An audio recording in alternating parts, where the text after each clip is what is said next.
Hey everyone, sorry for the delay, but I have been very busy the past couple of weeks. I hope you guys are still interested in my staff picks. I was at PAX East in Boston and it was amazing. And then this past weekend I was at AwesomeCon in DC, which was a whole lot of fun. So let's get back into the groove of things and I'll show you what my staff picks are for April the 23rd. I'm going to start out with Image.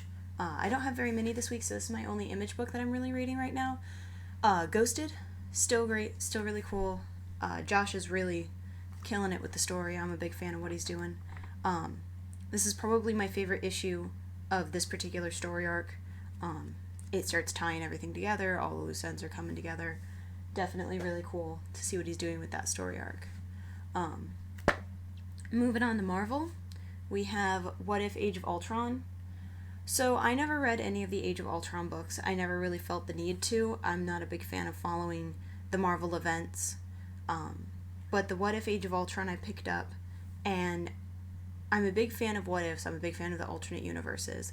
And I feel like the What If Age of Ultron are really great as standalone stories. Each story is centered on a different character. This is the Captain America one in particular. And they're like Twilight Zone episodes. They really, really are. I'm not sure if it's because of the setting that they're in. I'm not sure if it's because of the writing. But each one reads as a what if Twilight Zone. And it's just really kind of messed up. And the last issue with that was based around Iron Man was just really, really depressing. And then the first issue of the What If, since this is a weekly series, it moves kind of quickly. The Ant-Man one. Yeah, that was weird. I liked it though. It's good. Yeah. Like weird, like Twilight Zone-y Marvel stuff, like almost horror. It's good. I'm reading Daredevil this week. I've been meaning to pick up the Mark Waid stuff for quite a while. New number 1, you're gonna pick it up. It's fine. So for the new number 1, it really got me into it. It reintroduced Daredevil where he is right now, what's happening, and then issue 2 picks up with Daredevil's new villain. So he's in more unfamiliar setting. He's away from New York. This is his new villain, and it starts to set up a story arc that's going to be kind of cool to follow. I'm definitely into that. Speaking of new number 1s, you have Electra number 1. So I haven't read an Electra story before, a single Electra story before.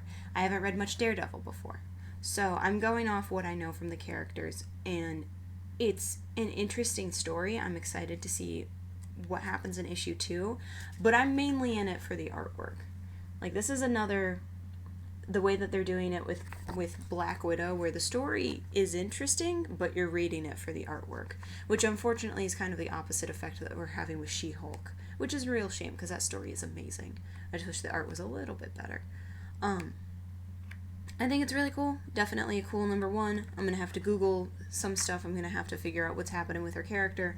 But definitely an interesting number 1 to pick up. This week, I really have to pick What If Age of Ultron. It was the only story that really stuck with me. Ghosted was really good as well. But that was more for personal satisfaction for following these characters. With What If Age of Ultron, you can really pick up any single issue, and it's going to be a self-contained story that you don't really have to know what's happening. Just know, it has a lovely little bit in the front of the book that walks you through exactly what happened in Age of Ultron. So you don't even have to read much. You just have to read that, and then you can jump right in, which I think is perfect. So those are my staff picks for the week of April the 23rd. And I will see you guys at the comic shop.